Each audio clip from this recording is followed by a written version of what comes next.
With his undefeated run that lasted years and victories against the best his era had to offer, Fedor Emelianenko is old-school MMA's first and last emperor, whose mere mention struck fear in the hearts of his foes back in the day. Yet the invincible hero fought long enough to see himself lose to fighters he would have destroyed in his prime. Here are all 7 losses of Fedor's ultra-legendary career. Fedor Emelianenko started his journey in 2000 with a string of 4 stoppages. In his debut, Fedor submitted Martin Larazov with a guillotine.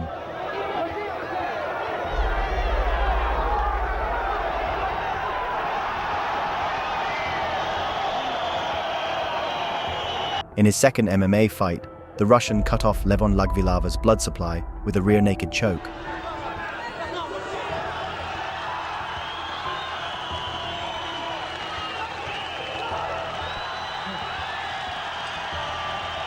In his third professional fight, Fedor took things up a notch with a 12-second knockout of Hiroya Takada.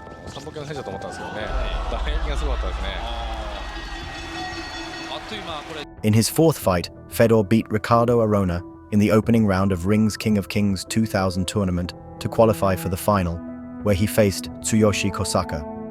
Fedor was the favorite to win the tournament, but the tables turned almost instantly when Kosaka cracked him with a glancing elbow and busted him open.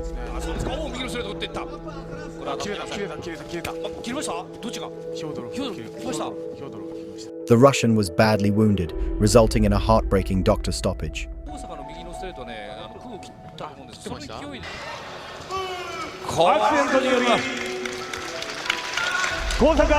The loss was just a small bump in Fedor's road as he rebounded with a legendary 10-year and 28-fight unbeaten streak. During this phenomenal run, he conquered 4 former UFC champions.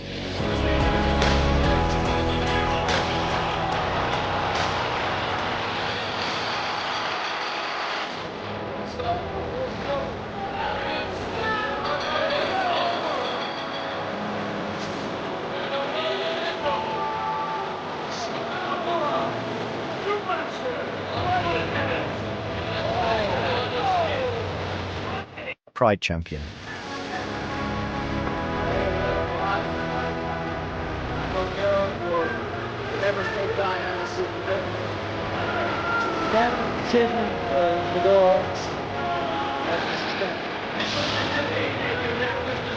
And a behemoth in the form of Choi Hong-man.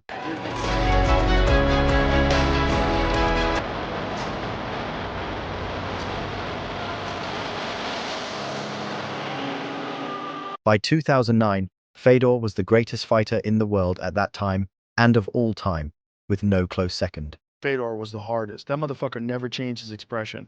He was beating people into a bloody pulp, and he looked like he was sipping tea. The same, yes. He was a special guy. That mentality. Oh my God, he was a special guy. I've always liked Fedor, just watching him in his fight days, to be undermatched, and just at that time in MMA, I mean, he was definitely the best. I consider him the best. Fedor ended his 2009 with a record of 33 wins and just 1 loss with a no contest. But his entry into the Strikeforce heavyweight Shark Tank proved to be the turning point of his career. Coming off a win in his promotional debut, Fedor faced BJJ ace Fabricio Werdum in a clash for the ages. The Russian was a massive -610 favorite heading into the fight, but thousands of people were about to lose their hard-earned money. Fedor drew first blood when he dropped Werdum in their early exchanges.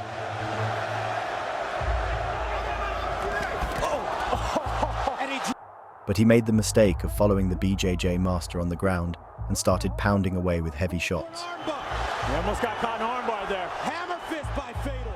Fedor's all-out assault allowed Werdum enough room to secure a triangle armbar, and once he locked it in position, he squeezed until the Russian was forced to tap. Despite pulling off one of the biggest upsets in MMA history, Werdum paid his respect to the legend instead of going over the top with his celebration.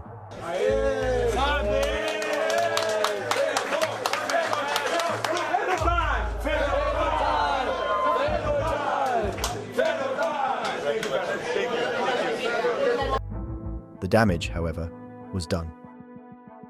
Fedor's loss to Werdum had a major psychological impact on him, and his next opponent wanted to use it to his advantage. Down deep, it affects him. As much as he can say no and deliver it to God, yeah, it surely affects him. Immediately after losing to Werdum, Fedor entered the Strikeforce heavyweight Grand Prix quarterfinal against Antonio Silva, and once again, he had to face adversity. From the opening bell, Silva dominated by landing the heavier shots. Immediately there is that overhand right that he's known for. Fedor, wow. Round 2 saw Fedor aiming for a knockout with a big overhand right, but Silva countered by bringing him to the ground. Once on the mat, Silva unleashed heavy ground and pound while transitioning into a dominant mount position. Fedor's face reddened from the onslaught, and Silva saw his chance to lock in a rear naked choke as Fedor gave up his back. Fedor managed to turn over, but Silva quickly transitioned to an arm triangle, which Fedor barely escaped. We've seen Fedor Emelianenko in trouble. The round ended with Fedor's right eye nearly shut, and between rounds, doctors intervened, calling off the fight as Fedor was unable to see from his injured eye. Antonio Bigfoot Silva. After the fight, Silva said that he was happy with the doctor's stoppage because he could have destroyed Fedor's eye. Yes, but when I looked at him at the other side of the ring, I saw that his eye was very swollen, and I would have caused more damage to his eye and ended up hurting him bad. With 2 losses on the bounce, Fedor could have opted for a few tune-up fights, but the legend wasn't wired that way. Instead, he went straight for one of the toughest matchups possible, a showdown with reigning light heavyweight champ Dan Henderson at a 220-pound catchweight. Both men were full of respect for each other heading into their clash of titans. As far as Dan Henderson goes, I've always followed his career. I've always been a fan of his career with great appreciation, and I'm very honored to be fighting him. And he's a great fighter. You know, he's a legend in the sport, and I think just the way that things worked out with what's going on with the light heavyweight division, you know, it made sense, and him not being the biggest heavyweight, and you know, the things he's done in the sport excited me. I want Fedor to be at the top of his game. That's the Fedor I want to fight, and you know, it seems like he's trimmed up a little bit and in shape, so you know, hopefully we have that. Inside the cage, it was a different story. Emelianenko opened the bout with guns blazing, swinging for a quick finish. Trying to jump on Henderson. Quickly. Left hook by Henderson. Backs up Fedor.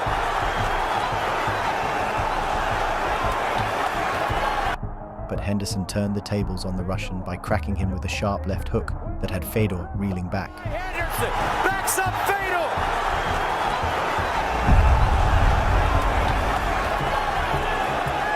Smelling blood, Henderson stormed for the finish, only for Emelianenko to rebound with a punishing right hand that shifted momentum again. Emelianenko rushing in, Henderson down. Fedor jumping on it. Beautiful. But just as Fedor looked to close the show, Henderson pulled off the final reversal of the night and sent the last emperor into darkness. Beautiful skate by Hendo. Wow. Following a rough end to his Strikeforce run, Fedor rallied with 5 straight victories in promotions like M1 and Fight Night Global, clawing his way back to relevance. With momentum now on his side, the Russian legend set his sights on Bellator, hoping to prove himself in a top US promotion. But his Bellator debut would be anything but the grand comeback against Matt Mitrione. The fight started slow, with both fighters testing the waters, until they both launched punches at the same time, leading to a rare double knockdown. For sure. Oh, they both double knock! Unfortunately for Fedor, Mitrione recovered faster, scrambling to his feet and closing in to unleash ground and pound. Despite Fedor's string of recent losses, Mitrione was all respect after the fight, saying he was honored to share the cage with someone he considered the greatest of all time.